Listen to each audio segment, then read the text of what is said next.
श्री अखिलेश यादव जी को मैं समझ नहीं पाता हूं कि इतना बेचैनी क्यों है। अरे कोई भी कहीं पर भी गंगा जी का पवित्र जल अगर छिड़कता है, घर में हो चाहे मंदिर में हो या किसी स्थान में हो, उसको वह अपने को जो स्वयं एक दबंग आदमी है, जो एक स्वयं सामंतवादी परिवार से जुड़े हुए हैं, जिन्होंने तमाम लोगों का शोषण और उत्पीड़न करवाने में संरक्षण किया है, और वह इस प्रकार की बात बता रहे हैं जैसे वो बड़े वंचित हैं, बड़े पीड़ित हैं, बड़े दुखी हैं। ये अचानक इनको कैसे इस प्रकार के विचार आते हैं? उनके जो सलाहकार हैं उनको सलाह गलत देते हैं। और गंगा मैया जैसी, यमुना मैया जैसी और सरस्वती माता जो अदृश्य रूप में है, उस त्रिवेणी में डुबकी लगाना, यह कई जन्मों का पुण्य उनका होगा। शायद इस कारण से उनको मौका मिला है, लेकिन अगर विकार मन में होगा तो उसका कोई पुण्य नहीं मिलेगा। उनका कहना है कि प्रधानमंत्री नरेंद्र मोदी जी ने कहा कि कुछ नेता ऐसे, कुछ लोग ऐसे जो हिंदू सनातन धर्म पर्व परंपराओं का मजाक उड़ाते हैं और उनको विदेशी ताकतों का भी सपोर्ट मिलता है। देखिए, माननीय प्रधानमंत्री श्री नरेंद्र मोदी जी जब कुछ कहते हैं तो उसके पीछे आप जानते हैं कांग्रेस के अध्यक्ष ने क्या कहा था कि महाकुंभ में डुबकी लगाने से देश की गरीबी नहीं मिट जाएगी। प्रधानमंत्री जी पर टिप्पणी की थी। फिर अखिलेश यादव जी ने क्या कहा था कि महाकुंभ में वो यही चाहते थे कि कुछ अव्यवस्था हो जाए। फिर उनकी जो पार्टी की समर्थक हैं, जिनके साथ इनका गठबंधन रहता है, टीएमसी की मुखिया ममता बनर्जी जी ने क्या कहा था कि महाकुंभ नहीं मृत्यु कुंभ है। श्री लालू यादव जी जो कांग्रेस के साथ ही, उन्होंने क्या कहा था कि महाकुंभ फालतू है।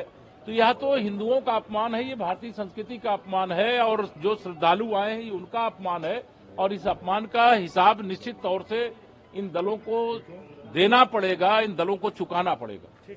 दिव्य, भव्य, अद्भुत, अलौकिक और आध्यात्मिक उन्नति को प्रदान करने वाला रहा है। और 2025 का महाकुंभ, जिस पर विपक्ष की ओर से गैर जिम्मेदाराना टिप्पणी, चाहे वो कांग्रेस मुख्य विपक्षी देश का हो, चाहे उत्तर प्रदेश में मुख्य विपक्षी सपा हो, और चाहे टीएमसी हो, चाहे वह बिहार की जो विपक्षी पार्टी लालू यादव जी हों, सब लोगों ने इस पर टिप्पणी की है। बहुत ही अपमानजनक टिप्पणी की है। वो हिंदुओं का भी अपमान है, वो भारत का भी अपमान है, भारतीय संस्कृति का भी अपमान है।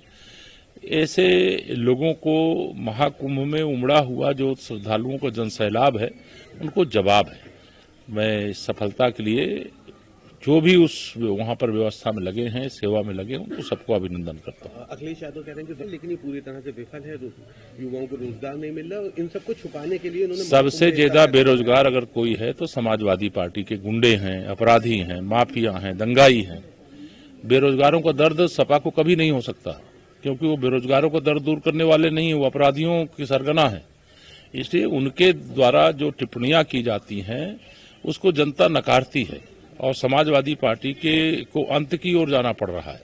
क्योंकि जिस प्रकार से उन्होंने सत्ता में रहते हुए आचरण किया, जैसा विपक्ष में रहते हुए आचरण किया है, उनका आचरण सब समाज स्वीकार नहीं करता है। भारतीय संस्कृति को मानने वाले स्वीकार नहीं करते हैं। महाकुंभ में आस्था की डुबकी लगाने वाले स्वीकार नहीं करते हैं। चुनाव के समय जो मतदान करना चाहते हैं, वो साइकिल की बटन दबाना अपने आप अपने को झुलसा लेने के समान होता है। इसलिए लोग साइकिल को नकार रहे हैं, हाथ के पंजे को नकार रहे हैं, और जो भी इस प्रकार की वैचारिक विरोध की स्थिति रखते हैं उनको जवाब दे रहे हैं। सर, सोशल मीडिया पे जो भ्रामक कार्रवाई होगी, मुकदमे लिखे गए हैं, जेल भेजे जाएंगे, और मातृशक्ति के सम्मान से न समझौता हुआ है न समझौता होगा। और जिन लोगों ने इस प्रकार का अपराध किया है वो कड़ी सजा भुगतने के लिए तैयार है। एक आखिरी सवाल रहेगा सर, कल इंडिया मैच जीत गई, किस तरह से? बधाई दूंगा। मैं तो भारत की जीत में बल्ले बल्ले है, पूरा देश खुश है, मैं भी खुश हूं। और भारत की जीत जब पाकिस्तान पर होती है तो उस जीत का आनंद ही अलग होता है। जैसे चैंपियंस ट्रॉफी कल ही जीत लिया है, और अगर पाकिस्तान 300 रन भी पार कर जाता तो भी भारत का तिरंगा फहराता।